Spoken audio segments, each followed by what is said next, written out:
Assalamualaikum, saya Cindy Salsabila dari kelompok 10 akan mempresentasikan hasil kelompok kami, yaitu tentang statistika bisnis plan dan manajemen pemasaran. Statistika bisnis plan menyimpan tujuan berdirinya sebuah bisnis untuk masa yang akan datang, baik itu di bidang makanan, UKM, fashion, jasa pendidikan, dan semua yang diperlukan untuk setiap usaha. Pada akhirnya, istilah bisnis plan digunakan untuk menggambarkan segudang dokumen tertulis yang menjabarkan rencana yang dimiliki bisnis untuk masa depan. Manajemen pemasaran atau yang sering disebut marketing management merupakan salah satu jenis manajemen yang dibutuhkan untuk semua bisnis. Manajemen pemasaran bertugas sangat penting dalam perusahaan atau organisasi, karena dengan adanya manajemen pemasaran, perusahaan bisa meraih target pasar yang diinginkan dan mendapatkan lebih banyak konsumen. Penentuan strategi usaha dan bisnis menjadi penting, karena hal ini akan menentukan semua aspek studi kelayakan usaha selanjutnya. Jika salah penentuan, maka akan terjebak dengan analisis yang keliru. Pertama, persaingan industri. Persaingan dalam industri sangat mempengaruhi kebijakan dan kinerja perusahaan. Perusahaan mempunyai kekuatan yang cukup besar untuk mempengaruhi pasar. Yang kedua, kekuatan dan penawaran pembeli.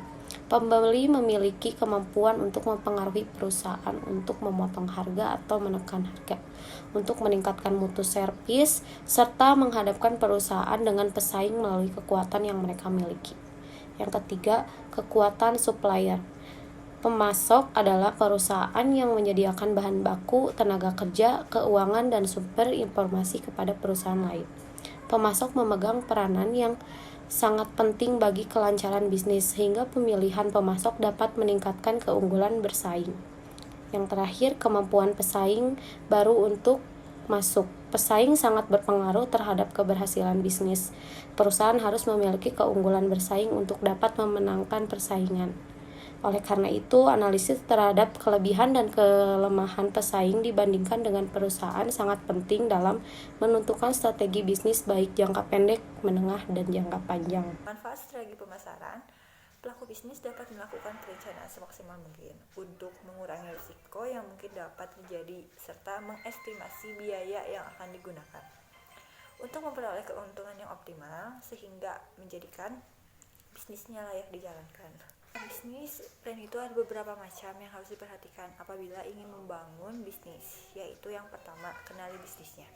Dengan cara mengenali bisnis yang akan kita buat, itu akan mempermudah untuk membangun yang sesuai dengan keinginan dan dapat memberikan keuntungan.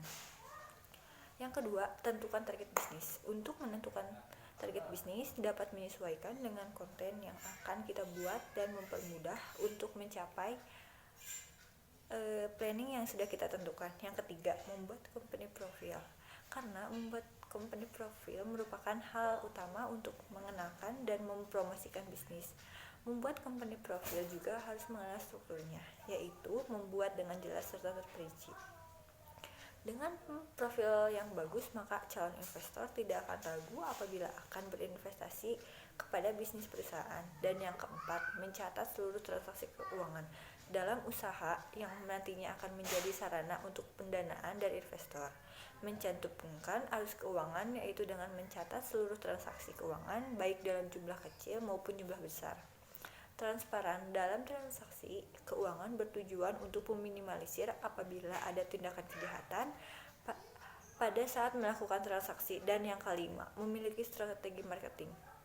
Strategi marketing ini sangat penting dengan cara membuat timeline mengenai waktu dan tempat yang jelas serta melakukan promo hingga perkenalan produk baru kepada konsumen agar marketing menjadi teratur. Strategi marketing ini juga harus memiliki ciri khas atau sekreatif mungkin. Dan yang terakhir, pentingnya bisnis plan. Bisnis plan bagi wirausaha itu merupakan hal penting karena di dalamnya terdapat beberapa aspek eksternal maupun internal, dan kita bisa membuat konsep bisnis serta pernyataan tertulis yang berisi tujuan serta visi dan misi dari beberapa bisnis yang akan kita jalankan.